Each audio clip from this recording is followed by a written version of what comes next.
آج تک دنیا ایسا بادشاہ نہ دکھا سکی جو 22 لاکھ مربع میل پہ حکومت کر کے مسجد میں جھاڑو دے رہا ہو، جو 22 لاکھ مربع میل پر حکومت کر کے پانی کی مشق کندھے پہ اٹھا کے بیوہ عورتوں کے گھر میں گھڑوں میں پانی بھرنے جا رہا ہو۔ امیر المومنین کہاں جا رہے ہو؟ فلاں اماں کے گھڑے میں پانی بھرنے جا رہا ہوں، فلاں کے گھر میں پانی بھرنے جا رہا ہوں۔ 22 لاکھ مربع میل پہ حکومت کر کے دھرتی نے ایسا بادشاہ نہیں دیکھا جو اونٹ چراتا پھر رہا ہو۔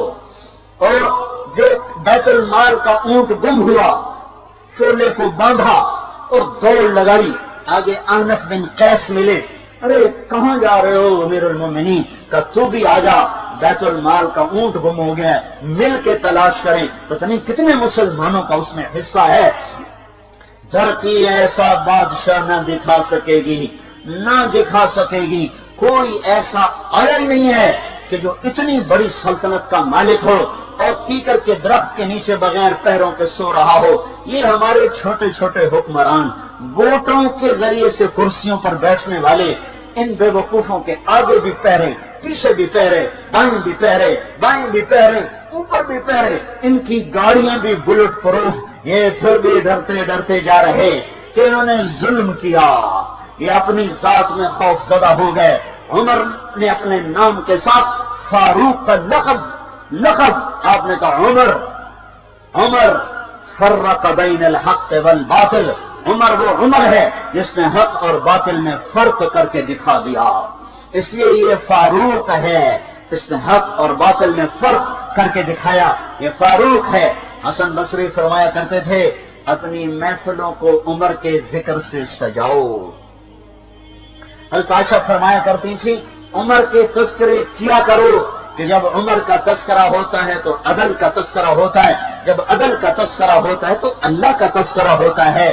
کہ ہم عائشہ رضی اللہ تعالیٰ عنہا فرمایا کرتی تھی اتنی بڑی سلطنت پر حکومت کرنے کے بعد اللہ کی راہ میں جانے والے مجاہدین کے گھر گیا کھڑا ہوا ہے، دروازے پہ دستک دے رہا ہے، بیٹی کوئی بازار سے سودا لینا ہو تو مجھے بتاؤ، تیرے گھر والا تو اللہ کی راہ میں ہے، میں تمہارے گھر کو سودا لے آؤں، کیا کیا چیز چاہیے؟ تم نے اپنے خامند کو خط لکھنا ہوگا، تم تو لکھنا نہیں جانتی، مجھے بتاؤ میں تیرے خامند کو تیری طرف سے خط لکھوں۔ اما تیرا بیٹا اللہ کی راہ میں گیا ہوا ہے، مجھے بتا میں تیرے بیٹے کا نام تیری طرف سے خط لکھوں۔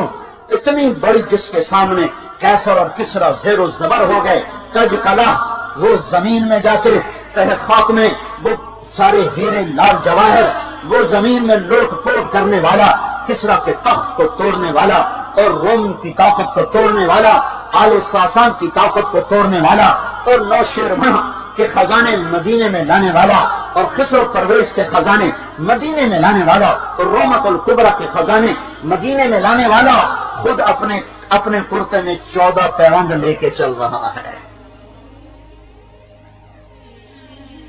14 پیوند کے ساتھ کرتا ہے، مہینے میں 1 دن گوشت کھاتے تھے، وہ روٹی کھاتے تھے کہ عام آدمی حلق کے نیچے نہیں لے جا سکتا تھا۔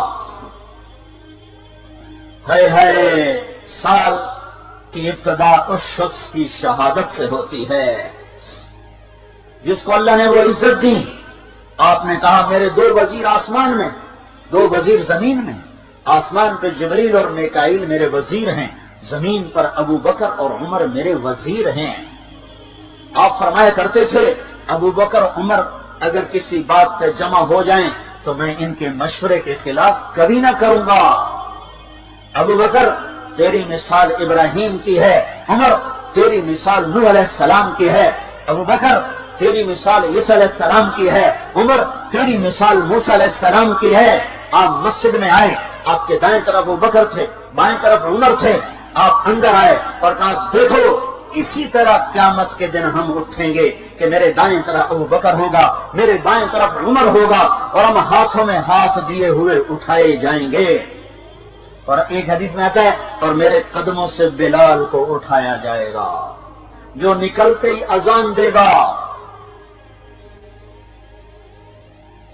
جس کے اسلام لانے نے اسلام کو اونچا کیا، جس کے اسلام لانے نے باطل کو پست کیا۔ جن راہوں سے عمر گزر جائے شیطان وہ راہیں چھوڑ دیتا تھا۔ عرفات کا میدان تھا، 1.25 لاکھ مقدس ہستیاں سامنے ہیں۔ میرے نبی نے فرمایا اس وقت میرا اللہ میرے سب صحابہ پہ فخر کر رہا ہے اور عمر بن خطاب پہ خاص طور پہ فخر کر رہا ہے، خاص طور پہ فخر ہو رہا ہے۔ عمر بن خطاب پہ خاص طور پہ فخر ہو رہا ہے۔ میرے بعد کوئی نبی ہوتا عمر ہوتا۔ عمر، میں نے رات جنت میں محل دیکھا، ایک ہند موتی کی، ایک یاقوت کی، ایک زمرد کی۔ میں نے پوچھا یہ کس کا ہے؟ کہا گیا ایک قریشی کا ہے۔ میں نے کہا میں قریشی ہوں، اتنا خوبصورت محل ہے، میرا ہی ہوگا۔ جب جانے لگا تو فرشتے نے کہا یہ آپ کے غلام عمر بن خطاب کا ہے۔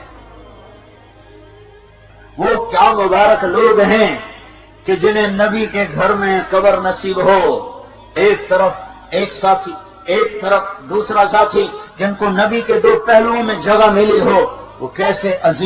وہ کیسی عظیم ہستیاں اتنی بڑی سلطنت کا مالک اور اتنے بڑے عدل کی نشانی بن کر مدینے میں مسجد میں بیٹھے رو رہے ہیں۔ امیر المومنین کیوں رو رہے ہو؟ کہا دجلہ کے کنارے کتا بھی پیاسا مر گیا تو پوچھ تو عمر کی ہوگی، فرات کے کنارے کتا بھی پیاسا مر گیا تو پوچھ تو عمر کی ہوگی۔ راتوں کو پہرے دیے جا رہے ہیں، راتوں کو خبرگیری کی جا رہی ہے۔ مدینے کے باہر ایک خیمہ ملتا ہے، چند بچے ملتے ہیں، کیوں رو رہے؟ ایک عورت ہانڈی چڑھا کے ڈوئی پھیر رہی ہے۔ پوچھتے ہیں بہن یہ بچے کیوں رو رہے ہیں؟ کہ یہ بھوک سے رو۔ ہانڈی میں کیا ہے؟ پانی، کچھ بھی نہیں۔ کیوں چڑھایا ہوا ہے؟ بہلانے کے لیے۔ سو جائیں گے روتے روتے، میرا اور عمر کا اللہ کے ہاں فیصلہ ہوگا۔ تو عمر کی ہچکیاں بن گئی کہ عمر کو بہن تیرے حال کی کیا خبر؟ کہ پھر ہمارا بادشاہ کیوں بنا ہے؟ اگر ہمارے حال کی خبر نہیں لیتا تو ہمارا خلیفہ کیوں بنا ہے؟ پر لگ گئے، بیت المال سے سامان نکالا، بوری بھری، سر پہ اٹھائی، کمر پہ اٹھائی۔ غلام اسلم نے کہا میں اٹھاؤں؟ کہ قیامت کے دن بھی میرا وزن تو اٹھائے گا۔ اسی طرح بھاگے ہوئے آئے، پنیر نکالا، آٹا نکالا، گھی نکالا، شہد نکالا، ڈال کے ہانڈی میں نیچے آگ، خود دھواں، گیلی لکڑیوں میں پھونکے مار مار مار آگ جلائی، حلوہ تیار کیا، پھر پلیٹوں میں ڈال ڈال کے بچوں کو کھلایا۔ وہ عورت کہنے لگی کاش عمر کی بجائے تو خلیفہ ہوتا۔ تو یہ نہیں کہا کہ میں ہی عمر ہوں، میں ہی عمر ہوں۔ فرمایا جب کل تو امیر المومنین سے ملے گی تو مجھے بھی وہیں دیکھ لے گی، مجھے بھی وہیں پالے گی۔ پھر وہاں بیٹھ کے دیکھتے رہے، اٹھ کے چل دیے۔ بچے ہنسنے لگے، کھیلنے لگے تو اپنے غلام سے فرمایا میں نے انہیں روتا دیکھا تھا، میرا جی چاہا میں انہیں ہنستا بھی دیکھوں۔